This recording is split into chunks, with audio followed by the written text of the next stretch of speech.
Welcome, friends, to the How-To Heretic. I'm Uncle Mark. I'm Uncle Dan. And I'm Uncle Doug. And this is your user's guide to life on the outside. That's right. Leaving religion is the first step into a larger, better world. But it can also be a scary world. Things work differently now. Never fear. That's why we're here. We're your audio uncles. And with help from good friends and experts in all sorts of fields, we're going to share the stories and seek the knowledge to build a great life. After all, you only get one that we know of, so you'd better make the most of it. ignition.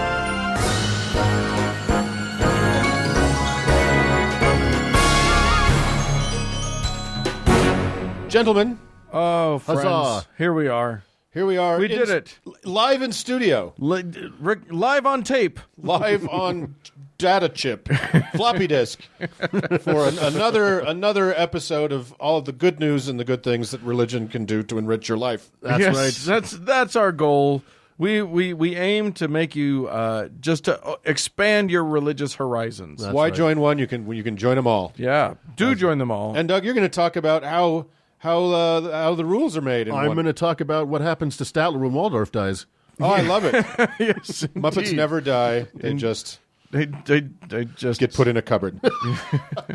Oh, that's a sad life. Not life. And then I'm going to I'm going to delve deep into the into I don't know. Trans superheroism. Yes. I'm so sick of you covering this topic, but we're going to do it again. We'll keep going until you get it, Mark. Until I finally fucking understand. And I am going to do the second part of the off-ramp to the highway to hell. Yes, indeed. That's We're all saved now. So The good news. let's do it then.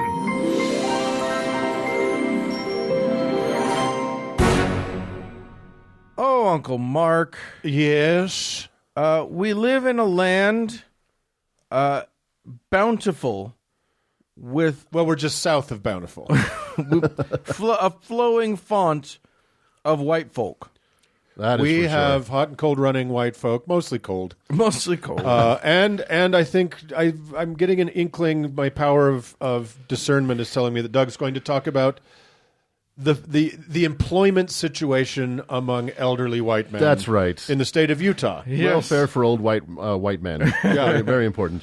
Well, for those of you listeners not living in the pretty great state of Utah, that's an inside joke for my fellow Deseretters. Yeah. Yeah, super good. Of a certain age. Exactly. Super good joke. You probably have no idea that we're living through the most egregious and anti-democratic legislative session in the state's history. Oh, it's getting nasty. This legislature gutted 2 ballot initiatives that were passed overwhelmingly by the people, passed laws making it harder to pass ballot initiatives, Yes. turned a law designed to protect victims of conversion therapy on its head, so now it protects the perpetrators of conversion therapy. Yeah. And the session's not over yet. Yeah. So- Who knows what they could do. Isn't it over? I thought it just ended. No, it ends this week. Oh, God. So there's still time. Still time. Still time. They also managed to not allow beer sales of over 3.2%. Yeah, they fucked with the alcohol levels of beer once again. Yeah.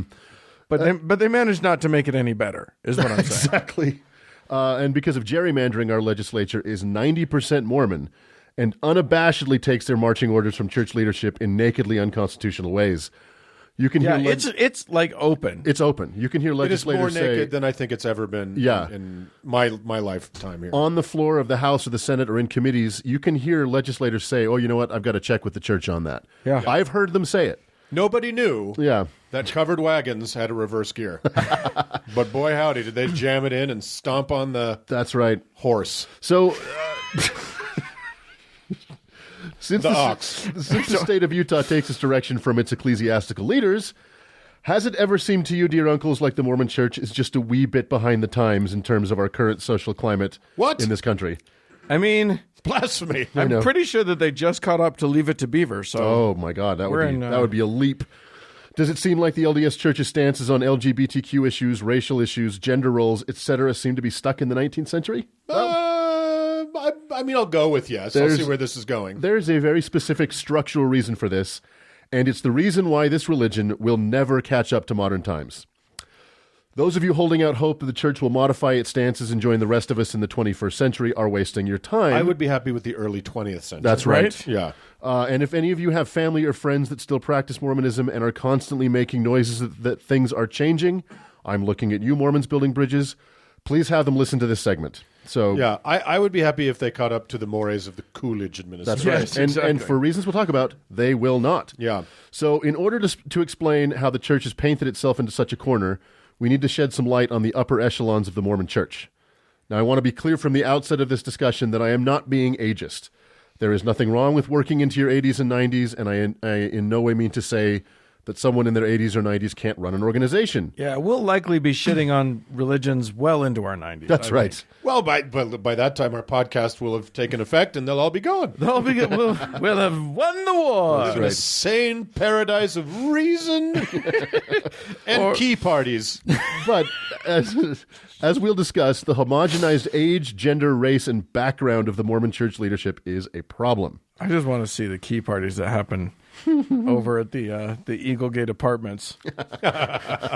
They don't lock their doors. They're too trusting. You can take Mildred for 2 hours. They don't lock their doors because they need the paramedics to be able to get in quickly. We call it 7 minutes in Kolob.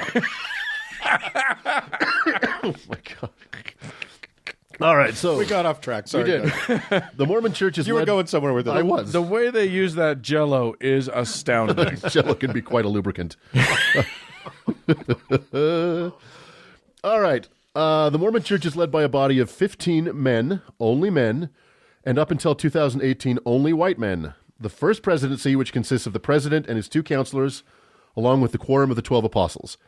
There are several other groups that preside over church operations, such as the quorums of the 70s, which don't have 70 members, so what the fuck? Who cares? How many members do they have? It varies. Oh, okay. Yeah, it doesn't have anything to do with 70. It's fuck off. It's ridiculous. Yeah. It's a good round number. These leaders of the church are collectively referred to as general authorities. Now, Generally. let's go back to the first succession of one president to the next.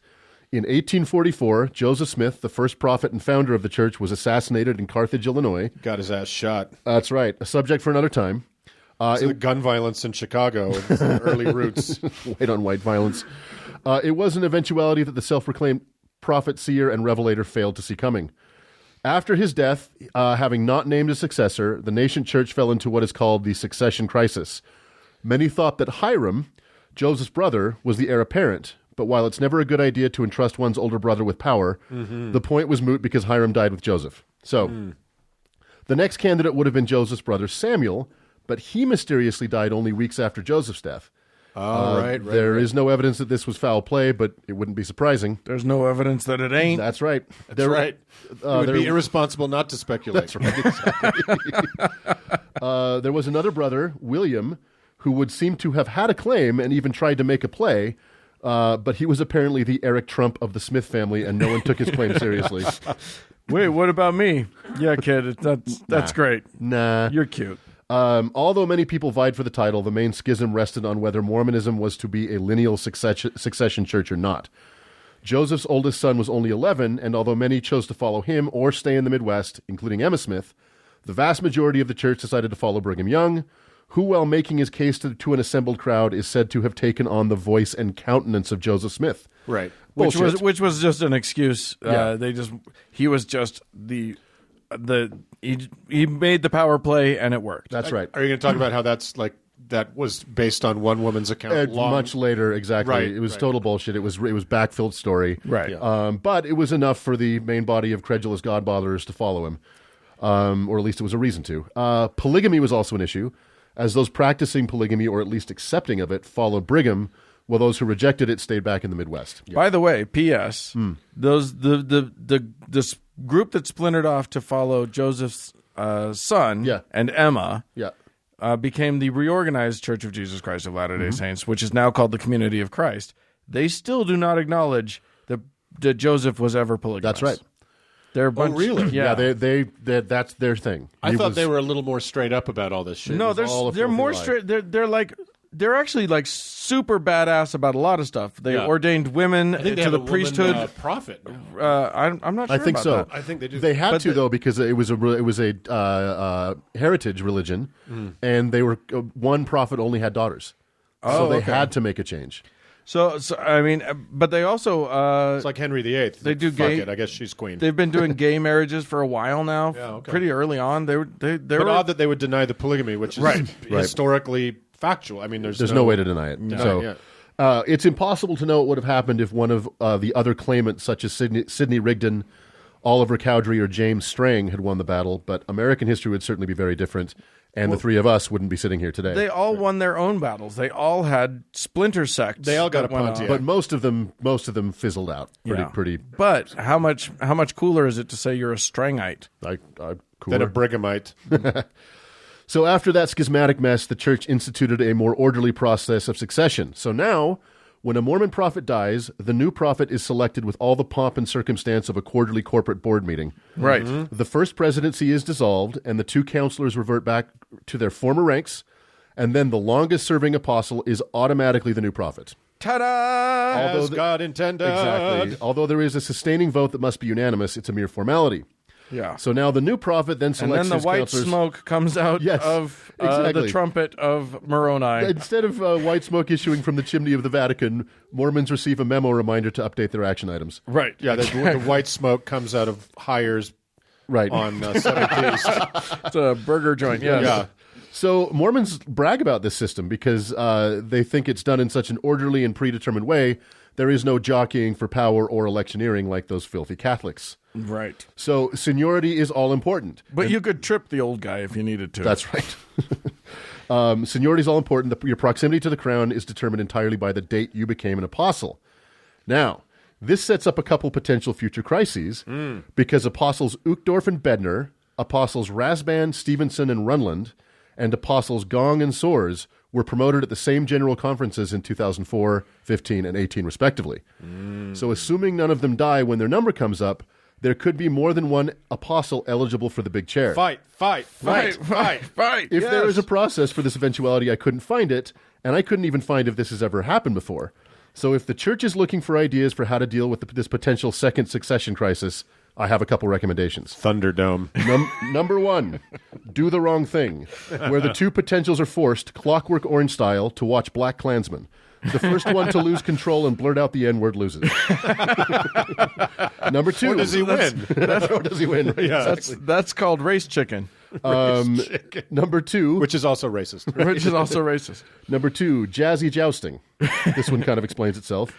And number three, Unless you don't know that a jazzy is a little mobility scooter. Yes. who doesn't know that? I was imagining music playing. Number three, the D is silent, where each potential may choose a Lamanite to fight to the death for them on the BYU quad while they watch from atop a pile of human skulls. All right. So here's the thing. Okay. And it's what we've been building up to. Yeah. While orderly and free of drama, this system of succession has, and always will, doom the church to be perpetually 100 years in the past. And will prevent it from ever modernizing its positions. Here's why. Although Joseph Smith died at 38, every subsequent prophet has died in at least their 70s. In fact, the 16 successors to Joseph Smith, 3 died in their 70s, 5 in their 80s, and 7 in their 90s. Oh my God. With the current president, Russell M. Nelson, clocking in at 94. Yeah, he assumed the position at 93. Yeah. And the guy that he took over from, Tommy Monson, was also in his 90s. That's right. And was just being preserved in formaldehyde. Oh, my God, it was fun to watch. he was And we'll definitely... His brain switched off 10 years prior. Medical science is not helping the situation. Right. Famously, Howard W. Thanks, Hunter... science. Prophet Howard W. Hunter spent the majority of his 9-month tenure unconscious on life support. right. Our sister-in-law actually was one of his nurses. Yeah. And apparently read my missionary letters to him while he was comatose. So I may have contributed to his short reign. Yeah. Oh, there you go. So wait, was he already comatose when she started the letters? Or I've read your writing. I almost went there's comatose a causation too. correlation thing. It is technically a weapon. So, in fact, of all the 17 men to hold this office, this is fucking crazy. Only 4 of them were born in the 20th century. Wow. All the rest were born in the 1800s. And of those born in the 1900s, the most recent was in 1927. Oh my God. This leads to some interesting facts, such as only 2 church presidents were born since women got the vote, and they're also the only 2 born after World War I, but still before the Dust Bowl. Oh my 7 were born before the Civil War. All but 5 were born before the church officially outlawed polygamy, and all of them were born into a church that didn't allow blacks to hold the priesthood. In fact, Right, of course. most of them died in a church that didn't allow blacks to hold the priesthood. My God. Meaning that there have been conversations like, wait, can we send missionaries to the Ottoman Empire? That's literally true. All right. So practically what this means is that the entire leadership of the church is, and always will be, very old. These are people born into a far more racist, misogynist, homophobic, and conservative congregation than the current church membership, and many of them spend decades as apostles. So they're essentially sequestered from the progress happening out there in the world. Yeah, they spend decades of their lives. They start Completely sequestered. and they have no access to real humanity. They don't talk to people with different experiences or of different races non-Mormons. or non-Mormons. No. Until they get their big shot at their shot at the big chair well into their 80s and 90s. It is a crazy echo chamber. That They these were people born live into in. Mormonism, Yep. which at any time during its existence has been more conservative Than it is now. and more regressive Right. than the society at large. And remember, Oh, yeah, right, always. before becoming an apostle, one has to have spent decades in various church leadership roles, from elder to bishop to stake president to area president to 70, etc. So, no dynamic, reform-minded leader is ever going to get through this process. No, they used to. Yeah. There was a wild, wild west sort of time when a leader could be brought in as an apostle, and could be quite a maverick. But they've weeded that out is entirely. There is never going to be a Mormon Beto or a Mormon AOC. No. Nope, it can't happen. It cannot happen. I mean, there are Mormons who are very liberal. Yes. But they're never going to be chosen to be one of these leaders. Or And the thing work is- their way up to that level. They'll be weeded out way before they get And the fact is that power. the fact is that most of these guys are fucking bankers That's or right. businessmen or like they Or they've been professional Mormons almost their entire lives. Yeah. So while the Vatican might get a wild card reformer that can institute modernizing changes a la Vatican II, this cannot happen in the Mormon Church. Correct. It is so self-selecting that anyone with any notions of reform couldn't get within 1,000 miles of leadership. So let's take a look at the current body. Well, I will push back on that a little bit because the current fella is reforming away. Well- he's just making matters worse. Yes, but let's He's be clear. reforming backwards. He just ruined 20 years of search engine That's right. optimization Yeah, on purpose. with the stroke of a pen. Let's remember that teens aren't killing themselves at an alarming rate in Utah because we're calling the church Mormon or not Mormon, or because a church is 2 hours or 3 hours. Right. These are on the margin changes that don't really fucking matter. No, they don't fucking So matter. One bit. Yeah. So it's not just age that is preventing this religion from. Let's back up a second. Let's take a look at the current body of the First Presidency and the 12 Apostles. I don't want to see not him naked. literally. Their bodies I are don't want to see scary. him naked. It's like that portrait of Mr. Burns. That's exactly what I wanted. I thought about that. So the next 5 apostles that would replace the 94-year-old current prophet are, in order, 86, 90, 78, 85, and 78 years old. So, Those 78 spring chickens. positively youthful. You were born when Charleston was sweeping the nation. It's not just age that is preventing this religion from modernization. For a church that spends a lot of time bragging about its global reach, nearly every one of the apostles and the First Presidency were born within a 90-minute drive of where we're sitting right now. yeah. The notable, I guess the only exceptions are Henry B. Eyring, who was born in Princeton, New Jersey.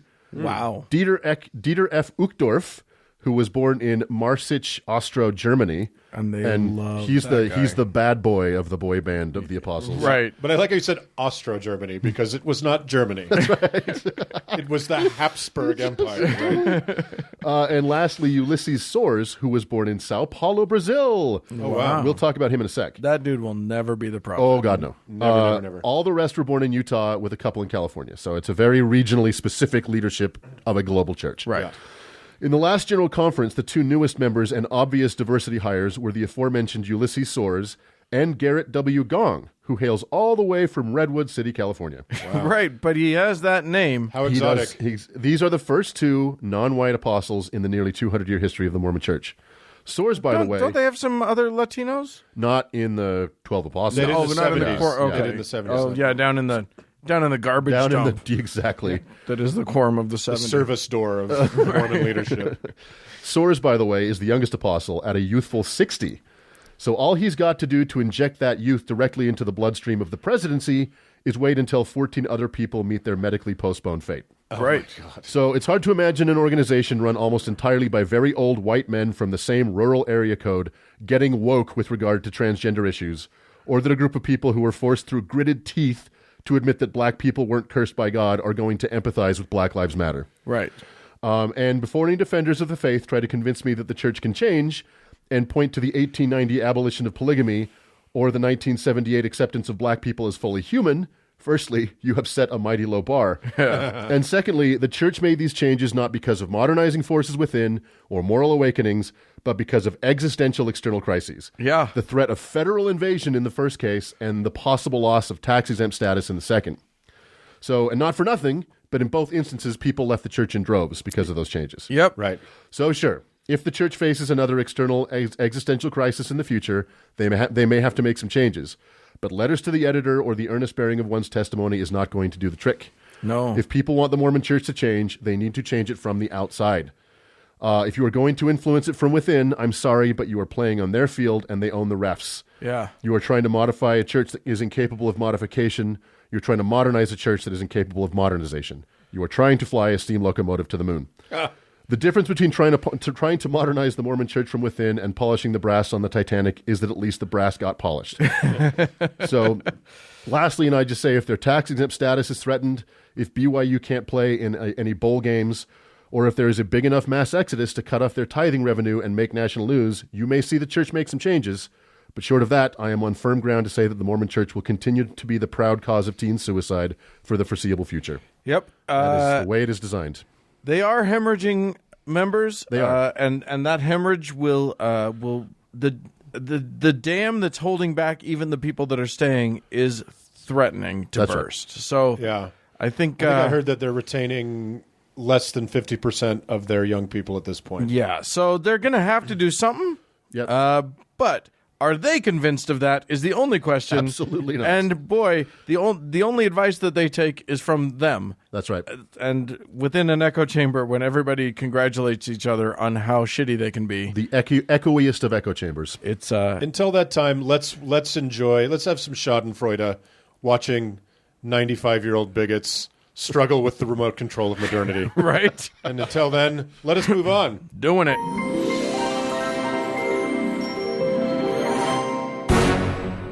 Well, Uncle Doug, Yo. sometimes when, as you know, I enjoy reading the Bible quite a bit. Yeah? It is, the good book and the only book. But Such a good book. But I then don't I know if you think- guys know. is there a much, much longer book with more dizzying tales? I'll bet there is. Yeah? Dan, Yeah, do you know anything about that? Okay, fellas. I guess it was inevitable. A stopped clock is right twice a day, and every now and then a religion is bound to get one right too. So we're going to get to a story that is actually something that I like.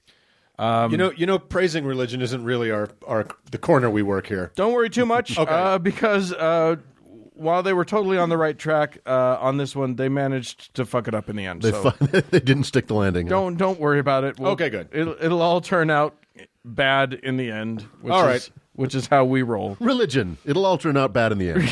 Indeed, I'll allow it. It should be their thing.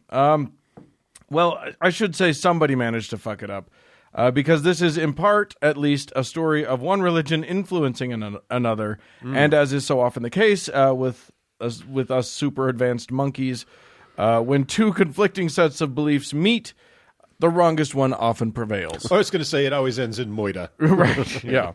But before we get to that, we will get to this book that we're talking about. Let me take you back in time to sometime around the 4th century CE in India, Good times. which is about the time that we get the present form of the longest epic poem known to humanity, the Mahabharata.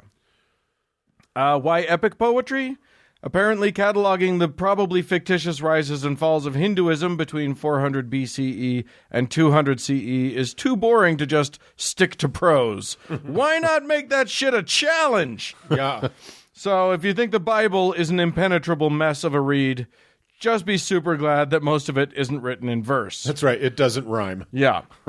The Mahabharata, as you mentioned, Uncle Mark, is huge. Right. And I the say Bhagavad that, Gita is just a sliver of it, right? Yeah. So this Bhagavad Gita that I'm holding right now, which is, I mean, it's got some commentary in it, but I mean, it's a heavy tome. It's a handsome of a hardback. thing. Yeah. That's book 6 of 18. Oh my God. The Mahabharata is almost 100,000 couplets. Oh my God. To be exact, which is about 7 times longer than the Iliad and the Odyssey put together. Ugh. So my God. suck on that, Homer. So yeah, there you go. It's dense. It's dense. Yeah. Yeah. By the way, I swindled this Bhagavad Gita off of a nice Hindu lady in London, so that's kind of fun. They used to just hand them out at the airport. Well, they were gonna. Yeah. She tried to pull a bait and switch on me. She said, "Do you want this for free?" And I said, "Sure." And she said, "Make a donation." And I was like, That's not free. "That's not what we're doing." And B, how much do you want? And she was like, £15. And I gave her 2. So I figure we're at a. Yeah. So she got. I think they came out bad on the deal. But Well, early Hinduism probably was a barter economy. yeah, Yeah. indeed. Well, I've been to India. You want to barter. You got to haggle. Because what a white person needs in India is a good deal. Right. Well, I'm not going to get ripped off. Yeah. I'll tell you that.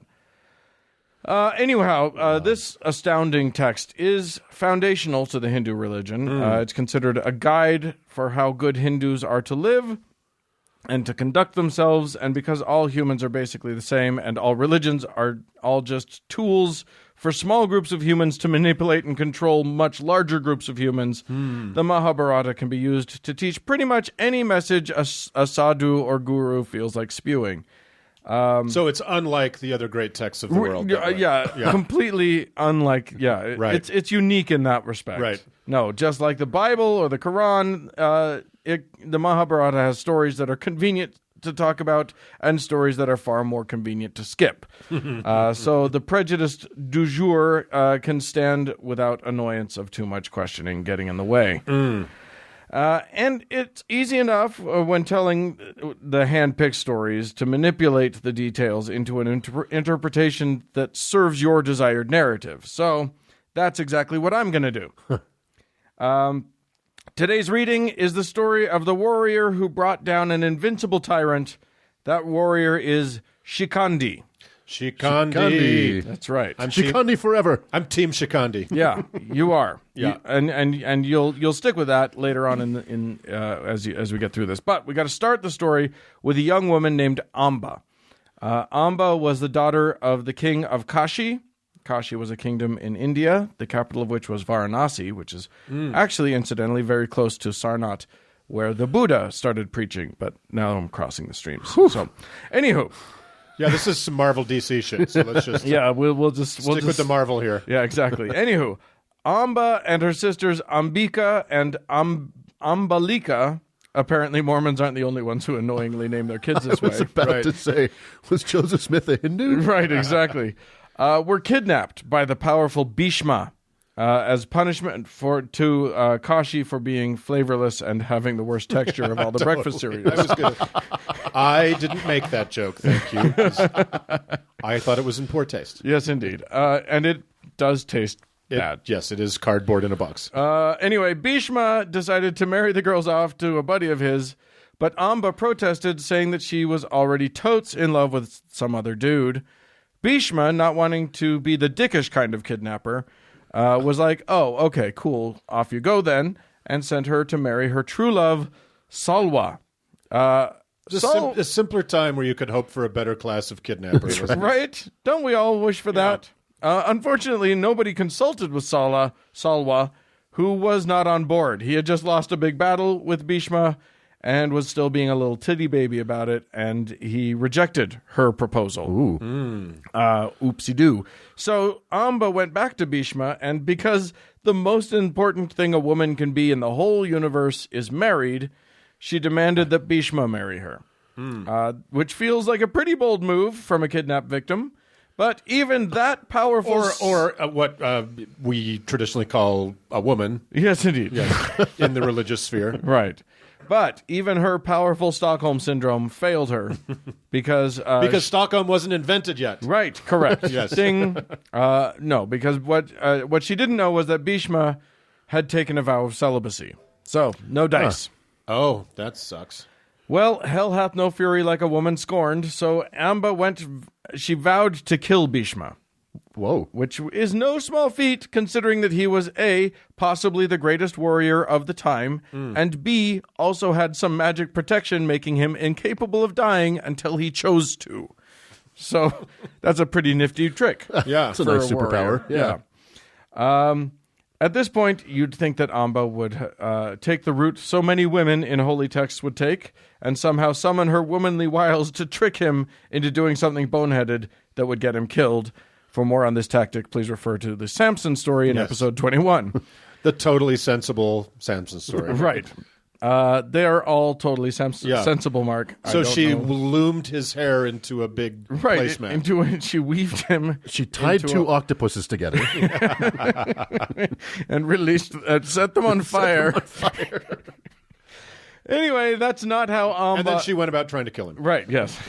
Yeah, well, that part was just for fun. Yeah. That's not how Amba operated. She wanted to defeat him in battle, like the raging badass that she was. Oh. But So she couldn't. she ran at his strengths rather than from them. Right, exactly. Unfortunately, she was a woman, and women weren't allowed to fight in combat. So then she went to other kings around. Apparently super easy to get an audience with a king back then, I guess. Yeah. And asked them to champion her cause and kill Bhishma, but, dude can't be killed, so they all said no. Oh, smart of him. Yeah. Dejected, she resorted to penance, whatever that means, and got a garland of blue lotuses from Lord Subramanya. Nailed it. Who is the son of Shiva and Parvati, just so you know. So he's a dude. Pretty good parents to have.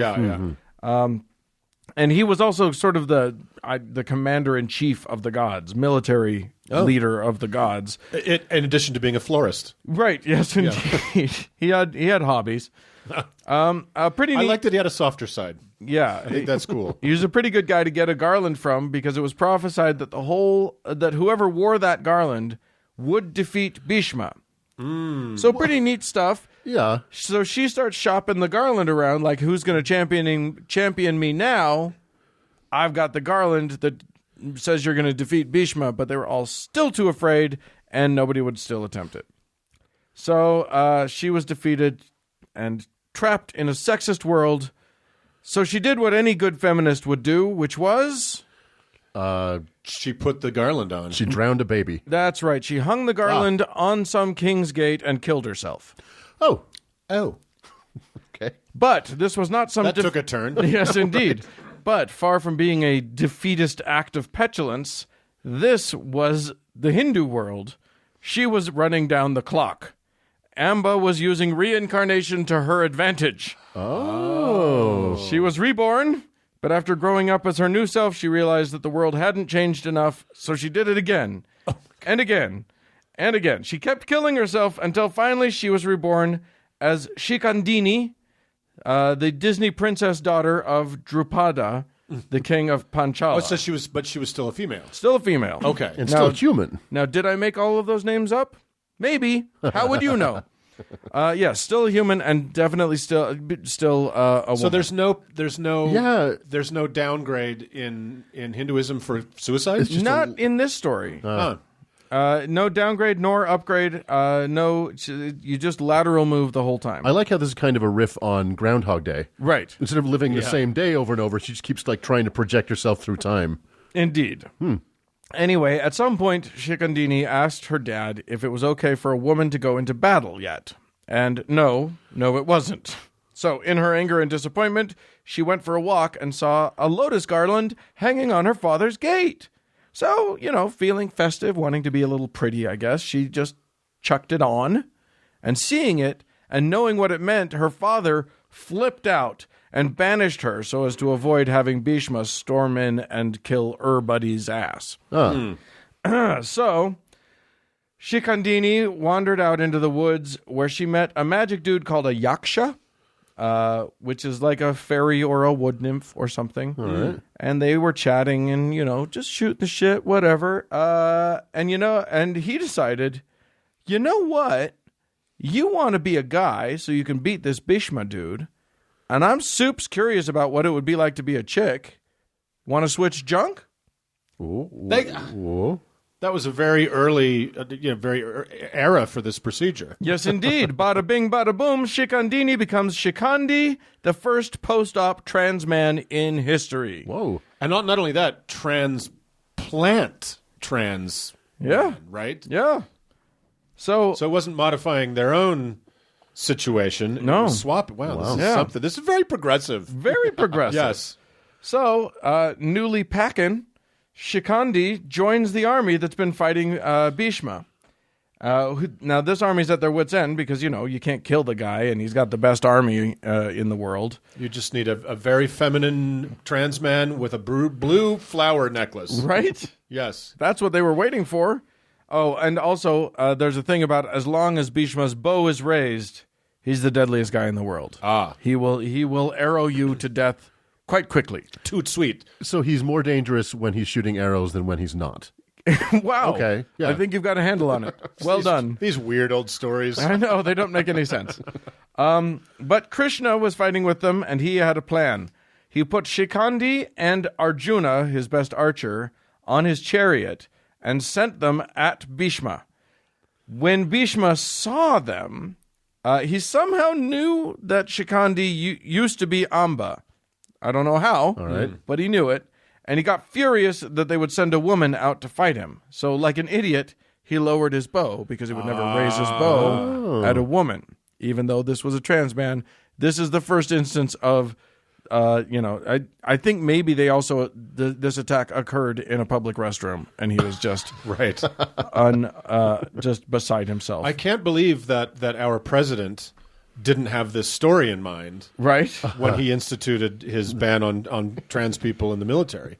Because clearly, It is a good thing to Yeah. have some trans folks because obviously he's read. Like it says in the Bhagavad Mahabharata. Gita. right, for sure. the Mahabharata, right. Like an idiot, he lowers his bow so as not to shoot the lady, and blam! Arjuna and their whole army pelted him with a barrage of arrows. Just pin-cushioned his ass. So many arrows, in fact, that his body was completely immobilized and stuck into the ground. Oh. So basically, he was sort of suspended amid these arrows and just stuck in the ground. Wounded. Yeah. Complete, like pretty much there's not a square inch of him that's not arrowed. More arrow than man. Yes, indeed. So the battles raged on with Bhishma's army for a few days after that, but eventually Pincushion Bhishma decided that being permanently arrowed to the ground was a lame So, eternity. He survived. Oh, well, he hadn't chosen to die yet. Oh, I see. That's right. So now he decided to die. Yeah. And that's basically the end of this, of that part of this story. Depending on which version you read, Shikandi died on the last day of the fighting, but maybe didn't. It's hard to tell. But he now, Shikandi he set out to do what he meant to do. Yeah, and did was it. to kill this motherfucker. And in the process became the first trans action hero Of many. of many. Of many, Yeah. sure. So what percentage of the Bhagavad Gita have we covered now? 0. Yeah, so this is the first of our 32,000 part series Which will cover the first half of the Mahabharata. where Dan doesn't actually read it, he just kind of does an interpretive dance for Yeah, us. exactly. Exactly. The reason that I became interested in this story, and I wanted to get to this quickly, is because of a story that I covered on Thank God I'm Atheist. People can go back. It's a couple of episodes back. Wherein a recent occurrence has happened, which is that a trans woman named Lakshmi Narayan Tripathi, who's a former reality TV star, she was on their version of Big Brother, I think, Okay. has started a trans akhara, which is a within Hinduism, there are these akaras are sort of sects of monks of Kind of like a Catholic ascetics order. or whatever. Yeah, exactly. And technically, the other akaras are not quick to accept this, but she has started this thing. She's from the Brahmin caste, Yeah. and so she feels like she can just do whatever She's the like fuck that, she and wants. which the caste system, which was technically illegal. Right. She's Yeah, the- exactly. She's the tippity top. Which right? they totally do not do ever anymore, except everybody. Yeah. But so she started this trans caste. Now in India, since 2014, they have recognized what they call hijras as officially a third gender. Right. I don't know if that's cool or not. It's a really interesting thing. At least there's some legal protection for trans people. Most of the anti-LGBT sentiments in India came with the British. Well, and that's the thing, and that was what I was referring to earlier in the segment, which is that when the British people came over, they were the ones who poisoned, because hijras used to be an honored thing. They actually were considered to have sort of some magic about them, right? And they would bless weddings, and they still do. It's weird. They are shunned and reviled, but you want one to bless your wedding, you want one to bless your this and that, then get the fuck out. And then go away, you filthy. And they've and to be honest, they've been sort of relegated to sex work, right? And they were hit incredibly hard by the AIDS epidemic in the 90s. So this Lakshmi Tripathi has been working diligently as an activist, and I love that she has created a trans group of monks, and people are going to them for blessings, and she has some celebrity status, and I think really interesting shit's happening. Using it for good, right? Yeah. And using the story of Shikandi, reminding people that this is part of our heritage, part of our religious Hindu belief, religious heritage. Are we coming up on a happy ending? Is this actually a good story? This is what I was saying. Wow. I kind of like this one. Well, I don't know that it's a happy ending, because I think for the first time ever, we've discussed a downside to colonialism, and I don't feel comfortable with it. Exactly. How is that working? How is that supposed to work? It's not worth all the tea in China. All the tea in Boston. That was an incredibly confusing story, but with a very positive end, and I, for one, am for it. Yes. I second the motion. All right. The motion passes, and we'll move on. Moving on. Uncles. Hello. Friends, here we are. Let's just get some business took care of here. Yeah. Get it done. Let's blow through this. Which is to say that we have some people who like the show and show that they like the show by reaching into the old pocketbook, giving us some of their filthy lucre, throwing a coin into the hat, devil money. So we have some folks to thank. I want to thank. Don't want to use real name, but not creative. Thank you so much. We'll just call you not creative. Aw. Okay, we could call you don't. Anyway, and thanks to Ryan. And whose turn is it? I think What are we doing, Saint? I think it's my turn. All right. To give Lena a saint. All right, Lena. So Lena, because your generous donation comes in at the level where you have earned this reward, Yes. you are protected and watched over by Saint Claudia Yeah. of Tokyo. Tokyo. Saint Claudia is the patron saint of Pokemon and Hello Kitty. Right. A little on the nose, but that's fine. And also the patron saint of crosswalks that go in all directions. Yeah. So They look that's- awesome when sped up. You don't realize how important a saint that is till you need her. right, yes, indeed. So congratulations to you, Lena, and thank you all for your kind patronship. And fellas, Yo. we need to encourage more people to who like our show to show us to show their love. Please, people. So how are we going to do it? I don't know. I mean, we're going to beg. Begging. That's the We're thing. going to continue to make asses of Whose ourselves. turn is it to beg? I think, Doug, is it on you this time? Or Sure. say please. Give us your money, please. Please, just a couple bucks, get your early release of the show. That's right. You get to be a big smarty pants before people do on Wednesday down in steerage. Yeah. So do what you can. Throw some money in the kitty. If you can't, the universe is full of stars. Why not snatch a couple of them out of the sky and throw them into iTunes or Stitcher, Specifically wherever 5. you can. Yes, 5 of them. 5 at a time. 5 or above. You got 4 fingers and a thumb. Yeah, exactly. I don't know where I'm going with this. Just go with your digits. All right. Go to howtoheretic.com, and then you can click on the Patreon button, and that'll get you to our Patreon. And that will and then you will be blessed for your giving. That's right. We have some upcoming expenses and the glory of them are going to be passed on to you, the listener. Which is what we try to do. Yeah. That's right. So We're not hoarding this gold. hook us the fuck up. That's what I'm saying. All right, let's move on.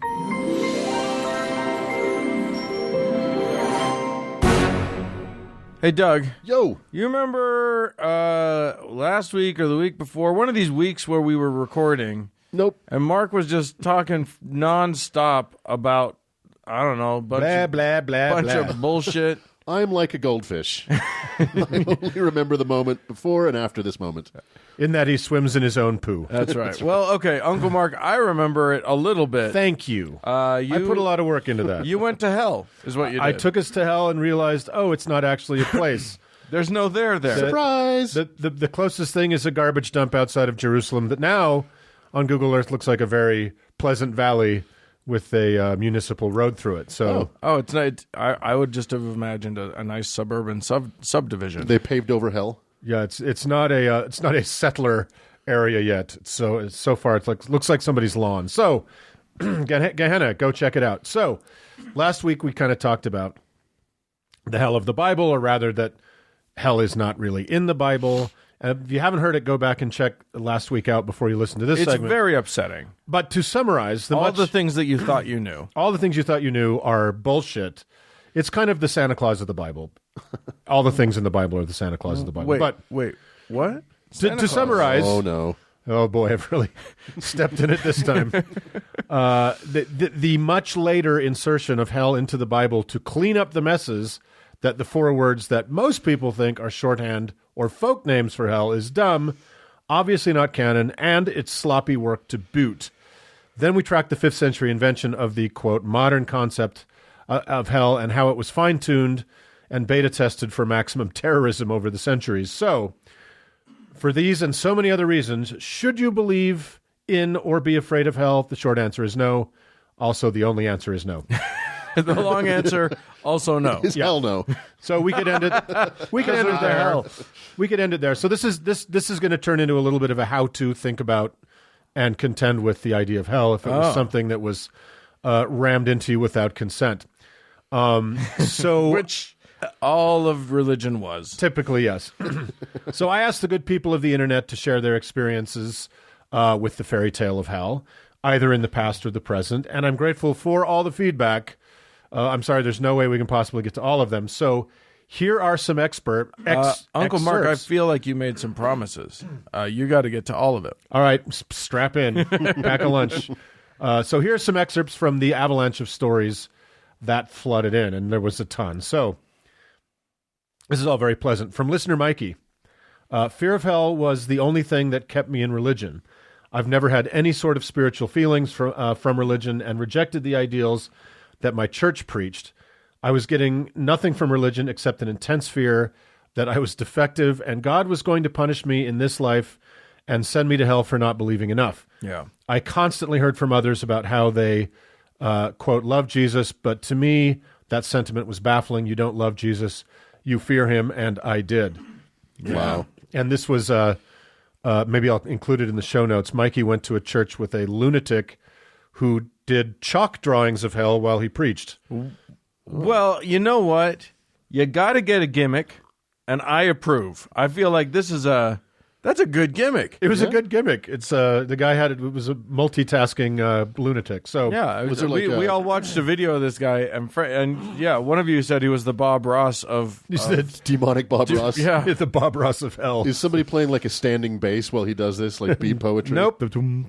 He's just an old-timey rhythmic preacher. So, from listener Kim, the fear of hell is what really motivated me to dive deep into Christianity and to indoctrinate my 7 kids. Holy cow. Nothing frightened me more than the thought of them being tortured for eternity. Well, yeah. of course. So I did everything in my power to fill their minds with nothing but religion. I homeschooled them, and our only activities were church. It's all we did, all we talked about. For a long time, my fear of hell and condemning my kids to hell pushed me into this super repressive cult. I had no autonomy. My body and life were not my own. I was a slave. She adds a little note. I didn't want 7 kids, but the only consent that mattered was, quote, God's consent. Right. Wow. I still deal with that, the trauma of that little nugget. So, Well, that's fucked up. Yeah.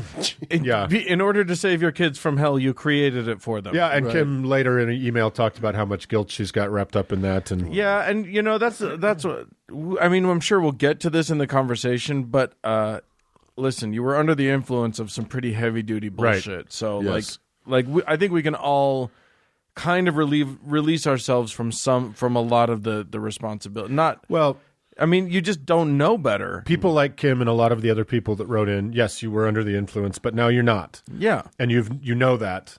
So you're doing what you can. And she mentioned that most of her kids are out of it, but a couple of them are still struggling with it. So Well, no one's listening to this podcast because they don't have baggage. Right. Have not been traumatized by religion. so I don't know, Doug. I kind of think we're fun. I think it's a funny show and we have a good time. Just get together and cry. we laugh about people's pain. What could be more fun than that? So listener Sarah wrote that in her Full Gospel Baptist Church, quote, not only was hell a very real place, we teenagers were actually the front line of defense in the spiritual war against Satan's armies. We were taught that it was our generation's responsibility to save the world from hedonism, and she says, i.e., people having basic human rights. As a young person, I developed significant anxiety about my friends, family, and humanity in general burning in the lake of fire for eternity, and if they did, it would be my fault. Our church imprisoned us with this idea that our prayers and seeking visions from God through fasting were the only thing keeping the world from ending in flames. Further, Wow. Thank God they've been fasting then. further, if a Democrat got elected or some other horrible tragedy, our leaders would blame us for it. Well, we didn't pray hard enough. I know. We didn't fast long enough. Our faith wasn't sincere, etc.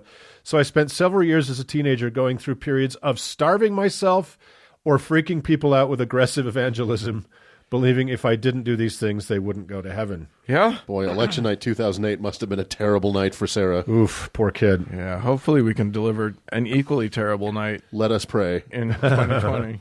Jax from Twitter wrote, I was told explicitly about the fires of hell and how much it will hurt for my skin to burn for eternity. Oh my God. People are fucking insane. So, and it continues, as an atheist, for many years, I still have twinges of fear of hell, but then I remember I'm a critical thinker now. Yeah. But even so, he's still, every once in a while. It makes sense. Like these are this is like when it's ingrained in you from birth. Yeah. You're not just going to get rid of it with a thought. Right. Like you're not, even though you have now brilliantly navigated those difficult waters of like, oh, maybe it's not real. Oh, wait, it isn't real. And you know on a sort of intellectual level for sure that there is no hell. That doesn't mean that the emotional shit just goes away. Right, because hell was not implanted in your frontal lobe. Hell was not implanted in your higher brain. It was implanted in your fucking amygdala. It's the same place that makes you scared of spiders and snakes. It's like And it makes you afraid of being on fire. Yeah. Like literally, that's the place where you know to run away from a fire. yeah. Well, and we are programmed to believe what our parents tell us. That is an evolutionary programming that happens to all animals, but specifically us with language. Right. You're supposed to believe what your parents tell you because your parents are supposed to tell you, don't go over there, They're supposed to operate in good faith. Right. And we'll get to the discussion about hell and children. Oh, let me get through a couple more of these. Fine, Uncle Mark. It just makes it so much sweeter. Katrina from Twitter wrote, "The belief in hell, a literal place of eternal fire and torment, coupled with the indoctrination of the 'not everyone who says to me, Lord, Lord, will enter the kingdom of heaven' scripture, caused me to live with sometimes crippling anxiety about death and dying." Because death and dying aren't scary enough, right? So Right. Alan from Twitter wrote, "When I was stepping away from my faith, I recall vividly having nightmares about being in hell or otherwise being tormented by demons. For months on end, I could barely get any sleep because these nightmares wouldn't stop happening." And I'm going to finish with Ashley from Twitter here. Ashley wrote, "I went to a youth conference called Dare to Share, and 2 is the number 2. Oh, good. Because it's cool." Yeah, they're hip and young with the youth and the people. I bet the 2 was kind of turned a little bit on the poster. I think they were inspired by 2 Live Crew for obvious reasons. Yeah, so. the parallels are clear. So Ashley said, "I went to a youth conference called Dare to Share, and one year they had a dramatization on stage called A Letter from Hell about a teenage guy writing a letter to his Christian friend about how he's suffering in hell and asking, 'Why didn't you tell me about Jesus?'" Ashley continues, "Unsurprisingly, tons of kids came to Christ after watching it because it was terrifying. As someone who is already saved, I had extreme anxiety and guilt about my friends and family members who didn't believe and what they would experience one day if I didn't convert them." And somebody on Twitter responded, "Who the fuck hasn't heard of Jesus?" Right? So that's just a taste of what we receive from the good people out there. Despite the differences, there is a common thread of this being a trauma first inflicted on very young children. Yep. So, dear uncles, and we kind of started touching on it, what in your opinion is the morality of teaching children that there is an eternal fire prison under the earth where fire will burn them forever for deviating from whatever it is you may happen to believe? Well, I mean, obviously, as someone who has released himself from the bondage of religious thought, Yeah. I think it's a great idea just so that you can control the kids. Right. You do it anyway. But you get to make up your own scary story that you Right. So I can go up to a crying kid on a plane and be like, "Look, buddy, there's exactly. a lake of fire waiting for you if you don't shut the fuck up You right will now." burn for eternity, child. Well, it's funny. The elf on the shelf is a very, very mild version of this, right? Yeah, it's right. Oh my it's just God. this controlling coercion.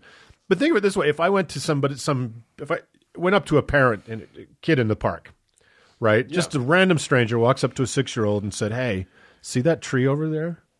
There's a troll that lives in that tree, and if you don't go to bed on time, he's going to rip your dick off and skin you alive, Right. and then eat you forever. Okay, see ya." Right. I mean, that guy's dad would follow me down and knock my teeth out. You would be arrested, Yep. and Right. and rightfully so. Here's the thing: the first thing that I do want to get out is that, like we said, for one of those tweeters or writers in, Yeah. if you were a parent who put your kids through this, we get it. Like, you believed in a thing. You believed that their eternal souls Unless were you're in an hazard. awful person, a cynical, awful person, you wouldn't have done it if you didn't believe it. Right. Right. So I mean, it's not this. None of this is to make people feel guilty. They already for, do. for what Yeah, they've yeah, done to their exactly. kids. They feel plenty bad. But that said, this is a horrible thing to say to Right. children. This is I mean, you are basically creating nightmares forever for your children, Right. and it is immoral. It is ugly. It's inexcusable. And so this is not to shame people. Yeah. No. The goal of this is to hopefully provide some prophylactic against this in the future. Like, Well, think about the derangement that religion can cause in a parent's mind, that they will debate the morality of telling their kids there is a Santa Claus or a tooth fairy, but without hesitation, they will terrify and traumatize their children about hell. Yeah. That, religion does that to people. Well, and also there are a lot of parents.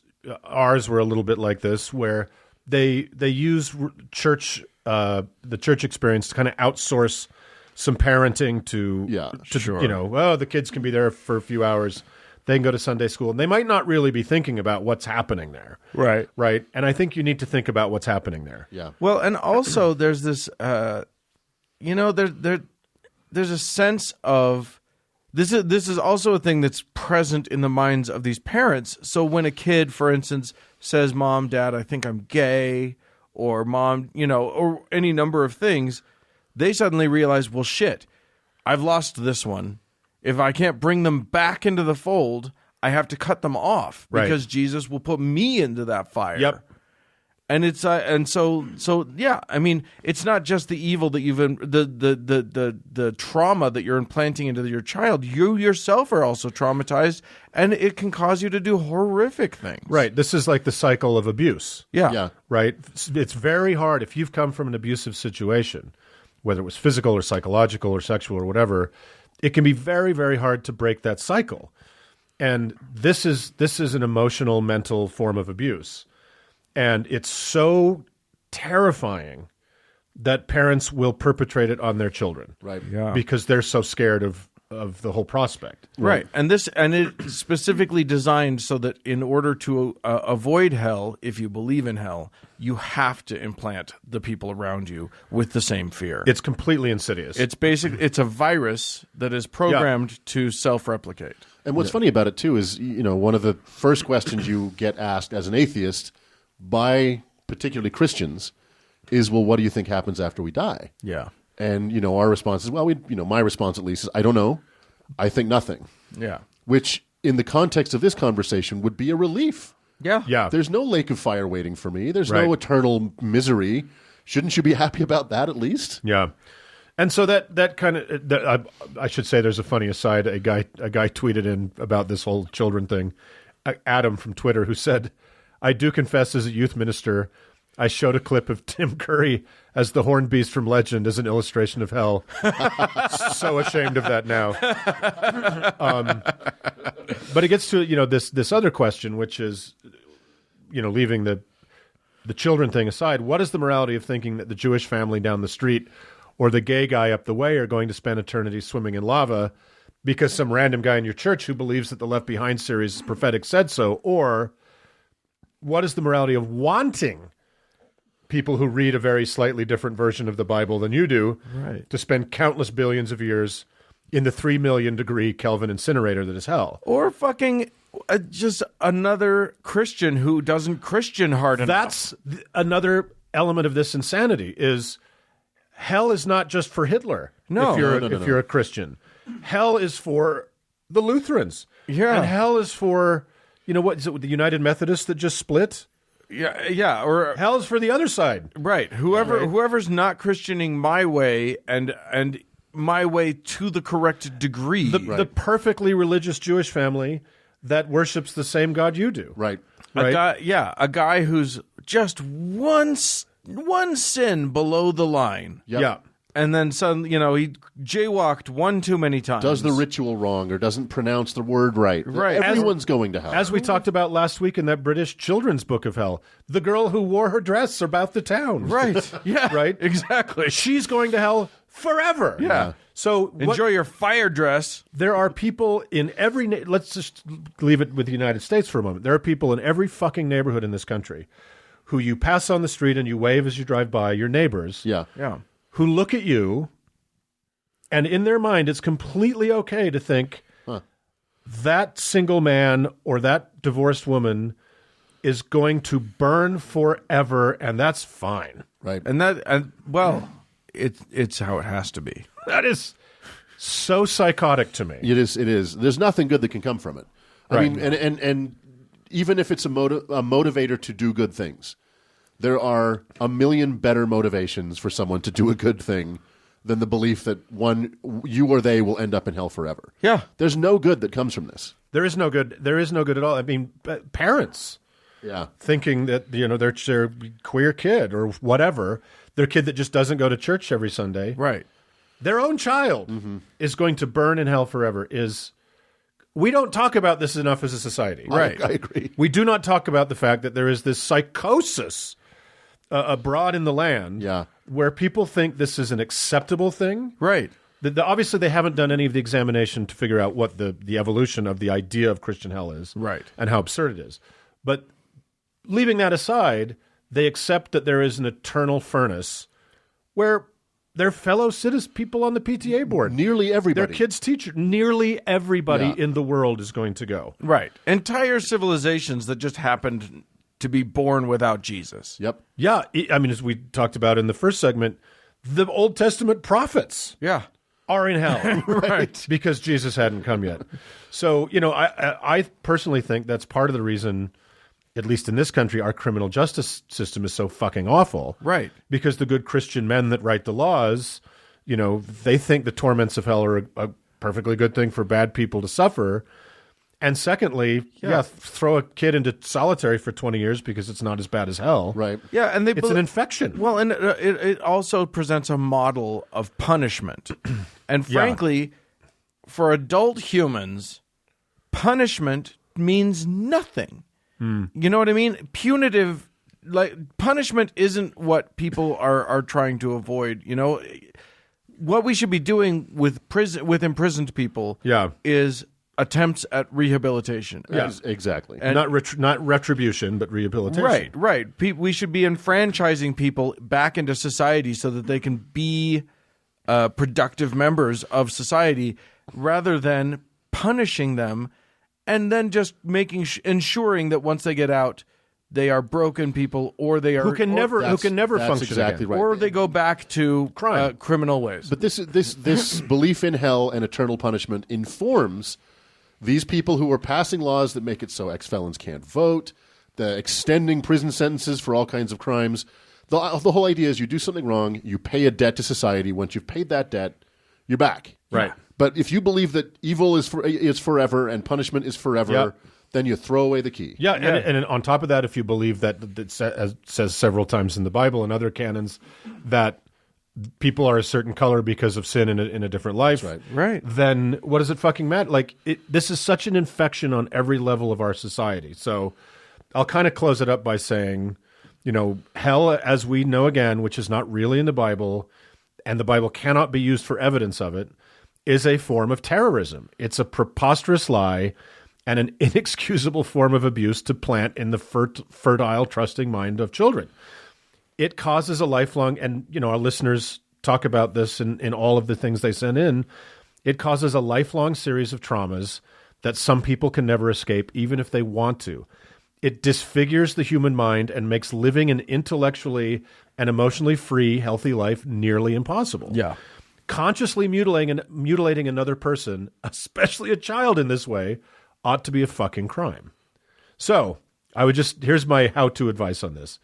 If your children are in an institution that uses the technique of teaching hell to enforce conformity to whatever, get them the fuck out. Or at least help inoculate your children against an unauthorized adult trying to plant it in them by properly explaining that the idea of wanting people different than you to be on fire at all, Right. let alone forever, is an evil one and a ridiculous one to boot.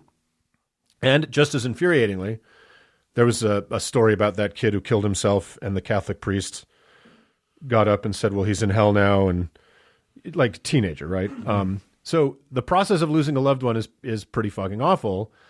To have someone who somehow feels authorized to intrude into your family's pain and say your relative is going to eternal torment because some asshole doesn't know how to read a book they claim to love. Again, it was as the case of this 17-year-old kid, the priest saying at his funeral, he's going to hell forever, and the father asking more than once for him to stop. I would say the curb outside should await their unwelcome ass. And I would suggest if someone intrudes into your pain like that, make it a day that they'll never forget. So I just think this is one of the most weirdly under-examined problems in our society. And I hope this is helpful because I think we should think about it more. Yeah. Yep, I agree. So, And if anybody ever tries to scare you in this way, tell them to go to hell. Go to hell. go to blazes. All right. Well, with that, let's move on. Moving on.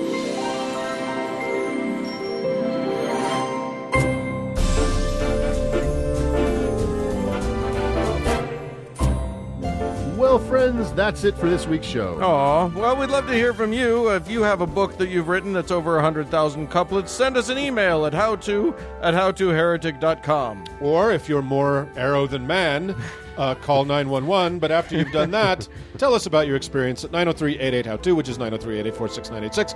I'm also on Twitter at HowToHeretic. Hey, thanks so much to our patrons. We love you the most. And thanks to Cody Layton, who is more man than arrow, for editing our show. And thank all of you, friends, for tuning in. Bye, friends. Farewell.